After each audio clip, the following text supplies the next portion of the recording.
Hello and welcome to a Let's Play of Dark Souls 2 at Soul Level 1. Let's get started.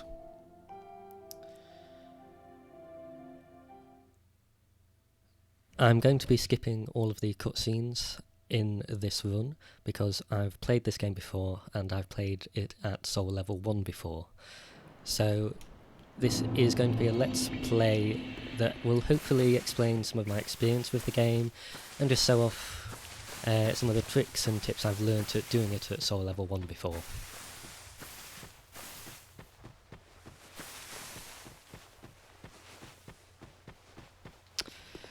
The introductory segment obviously is a bit boring because there's no difference, you're already at Soul Level 1, so I'll just go through it as quickly as possible.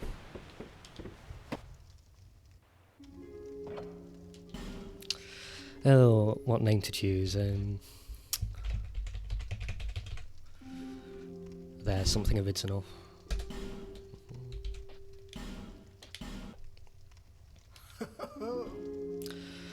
Obviously for the class we have to go deprived to be at level 1, and for this run I think I'm going to go with no gift, just to make it a bit easier.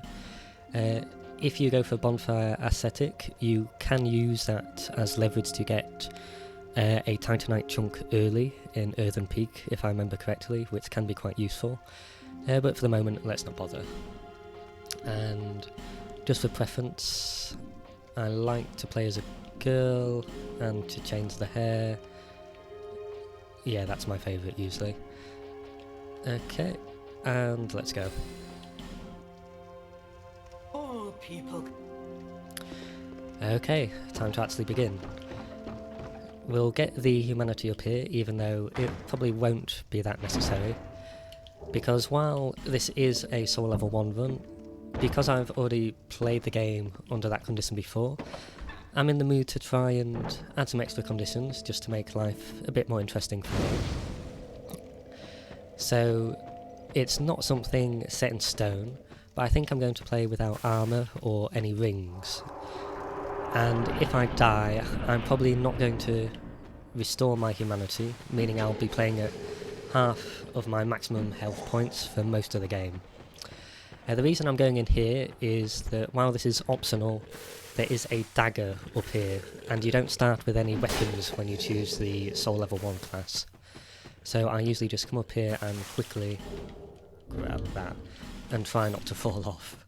I'm not going to be playing any of the rest of the... don't get me. Any of the rest of the things betwixt area.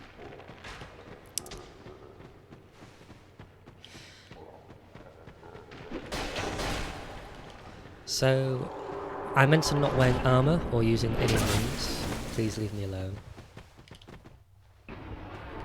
Oh, it doesn't follow you out here, good. And I think, as kind of a general philosophy, I want to try and do things the hard way in this run. So that means not skipping all of the enemies, and trying to not do all the optional things, but explore most of the map, you know, see what the actual game has to offer. And also not using a bow or a crossbow or ranged equipment too much to cheese enemy encounters.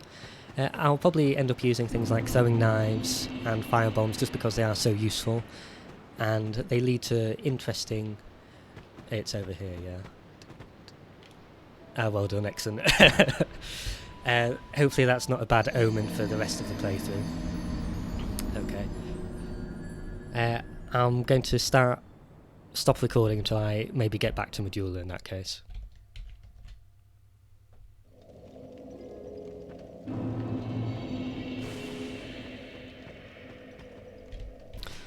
Okay, here we are, first death of the run. First of many, presumably. And yeah, it's just down there. I don't think you can actually use the Morning Star usefully at Soul Level 1, but I just grab it anyway out of habit along with the binoculars. If nothing else, I can always sell it for souls later, although usually in this kind of run you have a surplus of souls. You buy all the consumables and upgrade equipment you need, and you're still left with tens of thousands after you kill a boss. I will get the Estus Flask, because while I've done runs with no healing, it's usually more boring than anything else. having to heal when you take damage adds an extra dimension of planning and strategy to a fight. I think I might not use any life gems though, just as an extra quirk. I actually quite like using life gems in normal play for what they add to the game. I think they're a good design decision, but you know, for a challenge run, let's just make things a tiny bit harder for ourselves. Just getting the other Estus Flask side there, obviously.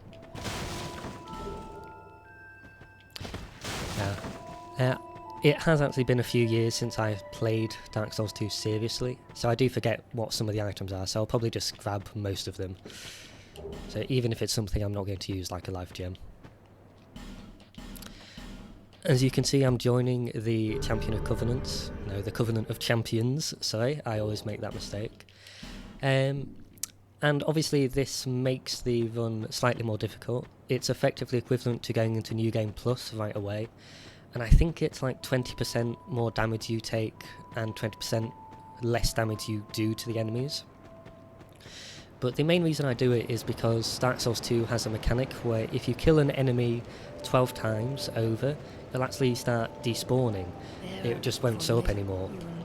And I understand why they do this. It kind of proves that if you've killed an enemy 12 times, you know that you can handle it, you know, and it's just a hassle to go through it again and again. But because in this run I'm probably going to end up dying several times, especially for boss fights, and I don't want that kind of mercy. I want to make things harder for myself. And no, I don't need to sit down, I've already got the Estus Flask. There's nothing else I need to do in the duel at the moment, so I'm just going to head straight into the Forest of Fallen Giants.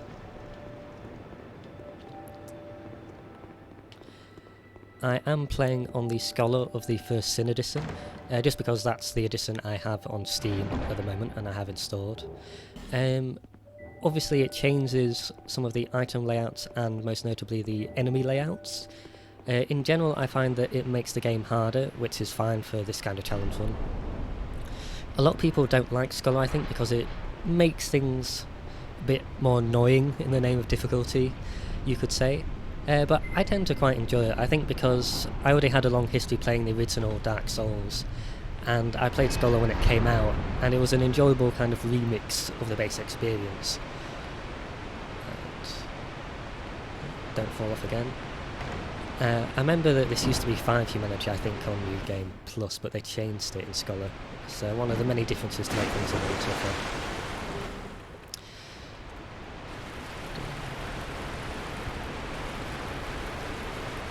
And here we are, starting at the actual beginning of the real game, you could say. Forest of Fallen Giants is not a difficult area, obviously, because they expect you to be playing at a low level, but it does have some tricky elements to it.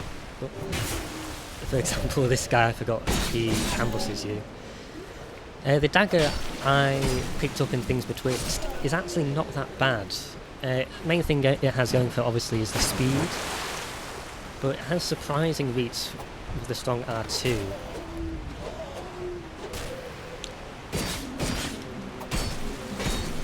The damage obviously isn't amazing, but once you upgrade it, it's serviceable, at least against enemies that don't have armour, because the slashing damage time is really quite apparent with a dagger. I probably won't stick with a dagger. I have done runs where I only let myself use the dagger and it was quite enjoyable. I'm just going to try and backstab this guy. Yeah, if I get a backstab... Oh my god. Yeah, that's one of the many little quirks of Dark Souls 2. Enemies can hit you out with a backstab a lot easier. This is the first, I suppose, interesting situation where you have enemies trying to ambush you. And you can just bring them back here more easily to disengage that kind of ambush. A kind of tactic we'll be seeing throughout the entire game. One of the worst sets of armour in the game. I don't think there's anything that enemies drop that I actually need in this run, but I still do it anyway just out of habit, you know. Just pull him back behind where the bowman can see me. This enemy type is the more dangerous type of hollow because it has that kind of attack, which comes out quite quickly and does have some reach, but still not that dangerous. We'll see the more dangerous type of enemy in the Forest of Fallen Giants later. have to be careful around the arrows because they do bend quite seriously to try and get you. He will shoot where you are, where you're going to be, not where you are. Bad. Oh, yeah, very bad decision. Ah, yes, I forgot about this guy as well.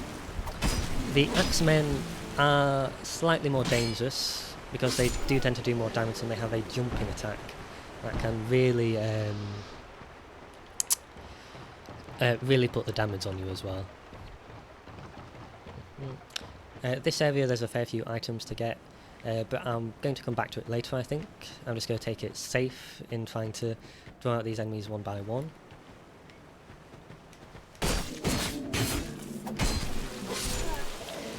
As you see, I can get down the hollows in one combo with a dagger, but it does deplete all my stamina. So that's another reason to really avoid multiple encounters if possible. I think this guy might be one of my favourite enemies in the series just because of how utterly useless he is.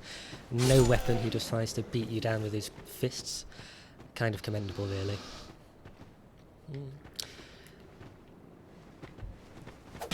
I remember that this area was quite different in the original Dark Souls 2. There were enemies actually walking around, which made it... yeah, don't challenge these guys. They're one of the enemies in the game that has an attack that comes out so quickly you can't really preempt them, even with the dagger. It is about the quickest weapon in the game, I think, with its R1 attack. So I'm not doing too well at the moment, probably because I'm talking as well as playing, but we'll see if I can get to the bonfire. Here you draw this guy out and then go back.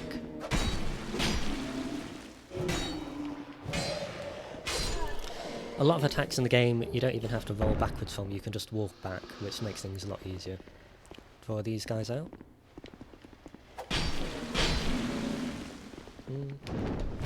That's the jumping attack, very dangerous.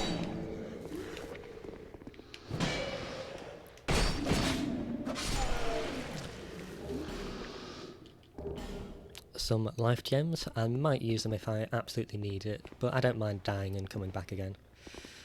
This guy spawns. Yeah, Scholar adds a lot of enemies who are sleeping and then come to life when you're there. Bolts.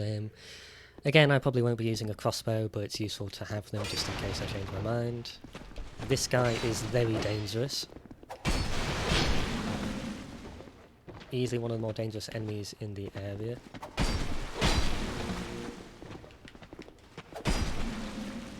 Because of that attack, which is absolutely horrifying, it will kill you in basically one hit at this level.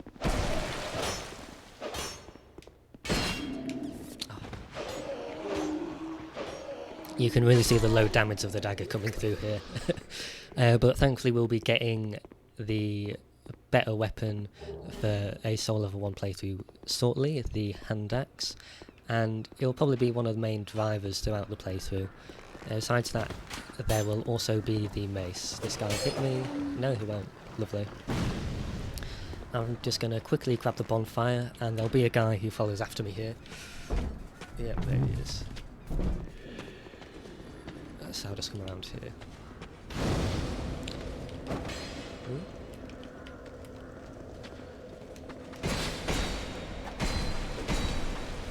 Okay. Don't do the running attack. Could try to guard break him. There we go, thank goodness. Okay. There's Valencia. I don't think I can buy anything. I need 1,200 to buy the key for Leningrad back in Medulla. So I'm just going to quickly get the hand axe. There's a crystal lizard here, but I don't think I can get it with the dagger, so I'm not going to bother. They do respawn in this game, which is very helpful. There we are. Now we are in business. I still keep the dagger equipped, just because it's nice to have a weapon you can use with only one hand. I think there's an enemy here who rises up. I'm not sure, but there is a chest here that I'll get. No, it might be in the next room. Small leather shield. I probably won't be using shields much because there's only a few you can use. Oh yeah, here it is. Yeah, you can already see the massive increase in damage. Whoa, get away from me. Yeah, the massive increase in damage with the hand axe. And again, it's a weapon we can only use two-handed, but that's not usually a problem at soul level 1 because we're not going to be using a shield anyway. This 4 will kill me if I don't get it. Excellent. Excellent. Can I buy the item? Oh, I can. It's only 1,000. Never mind. And I usually buy throwing knives just in case. I won't go back to Medulla just yet. We'll play a bit more of Forest of Fallen Giants. If I bought a firebomb, I could glitch it through the wall there and skip part of the level, but I don't really feel the need. There's also the section down there that has a few items, though nothing too important. The main thing is the fire sword, but we can't use that effectively, I believe.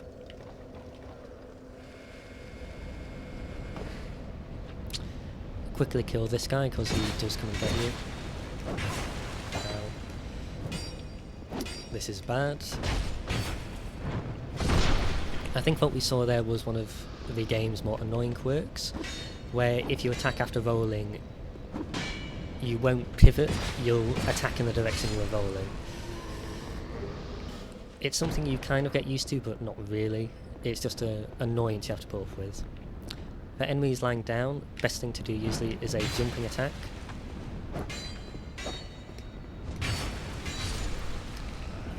Interesting to note, a lot of enemies in this area have a pattern where they attack twice slowly. No, they attack twice quickly and then wind up for a third slow strike, and that's usually a good opportunity to get in your own hit and stun knock them. Because if you attack while they're in a neutral position, they often have a very quick attack that you can't interrupt. Oops. A bit difficult to input the jumping attack. There we go. I probably should have actually bought a firebomb because I won't be able to open up the shortcut up here, but I might just try and go for the final shortcut in the level instead. Funny thing you can do, they added this ironclad soldier here. Oh, stay away. If you get him to do a swinging attack... Oh, come on. There we go. You can utterly destroy him that way. As long as you're careful. Once you get the mace, these guys are not an issue, but they still go down quite quickly with the hand axe. I'm not going to go up there yet because of the pursuer. Normally I might do, but in Scholar they made it much more difficult to go through that area. Can I get you to kill these barrels? No, he's a bit annoying. I might end up dead here. Let's see if they actually follow me down, because then that's a nice bottleneck to get them with. I'm pretty sure they can. No? Do they not care? Okay, whatever. Let's just go kill the giant, and maybe that'll be good for starting off this playthrough.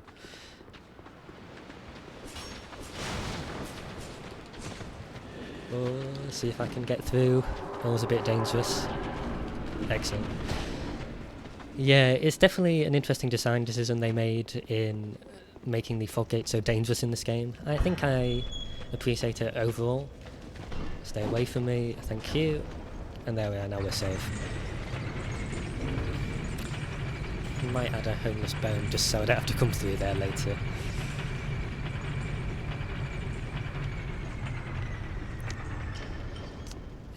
I'll ignore this guy because he's quite dangerous. He can riposte you and that is an instant kill. And the last giant. A boss I quite enjoy actually, for the lore reasons and the name more than anything else. He's obviously not very difficult, although you do have to be careful with his stomps. They have more reach than you'd think, and sometimes you just have to roll just to be certain. If he starts with his left foot, there's no danger. If he starts with his right foot, it might be a 3-hit combo. There we are. That's not the combo. it comes out slightly quicker. Oh, and his arm is off already. Obviously he doesn't have much health for such an early game boss. Always dangerous when he gets backed into a corner because he ends out away from his legs. I'm actually going to pull him away, I think. If you ever end out around from under his legs, best thing to do is to just run away, bait out attack and run under his legs. Come on. Oh, yes, that's my favourite attack where he just falls down like an absolute fool. And he has invulnerability frames, I didn't realise. Okay, here we are. So I really hope he doesn't kill me. That would be quite embarrassing if I can't even kill the last giant. But there we are, that looks okay.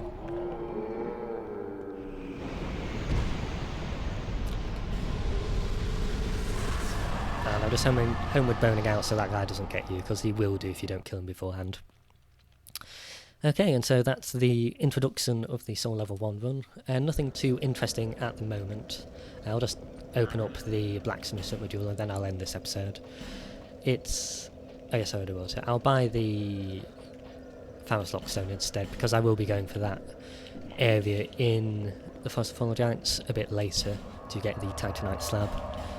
Yeah, later on we'll start to see more interesting developments. The Pursuer is where you really start to notice that you're playing at Soul Level 1, because that's where the adaptability and iframes come into play. He has a few attacks that you can't roll through quite as easily. But yeah, for now, quite easy. We will manifestly not be levelling up with our souls, so let's just open up Leningrad's place, set the bonfire to re-trigger him. And, oh, I didn't talk to whatever the crone's name is to get her to spawn here. She only spawns if you talk to her fully and kill the giant. I also get to do one of the two, so I'll go do that later, maybe off camera. I don't have any Titanite shards at the moment, do I know? So I'll just buy 3 of them. That gets you the first 2 levels. Oops. And obviously I want to upgrade the dagger as well, just as a backup, but the axe is much more important, and I think I can afford to get up to level 3 as well. Yes, I can, that's nice. That will carry me through a lot of the early game. I really want to buy a mace as well. Let me do that now. Obviously we don't need boss souls at all in this playthrough because we can't use any of the weapons, so they're just free souls for us. So let me buy the mace, and even not buy 5 of them, even unupgraded, this makes Hyde's Tower Flame a lot easier. Yeah, no, I do need Titanite, so let me just buy the rest of his shards. I'll just buy 3 at the moment. I'll upgrade the mace. And that's really the core arsenal of this playthrough, already set in stone. It's just upgrading those to +10 and maybe getting up replacements for elements for certain fights. Though I don't know if I'll even bother with that. So yeah, that's part 1 of this playthrough. Next episode we'll probably go kill the Pursuer, because that's quite a fun fight. One people often have difficulty with, but I find quite enjoyable. So yeah, see you then, and thank you for watching.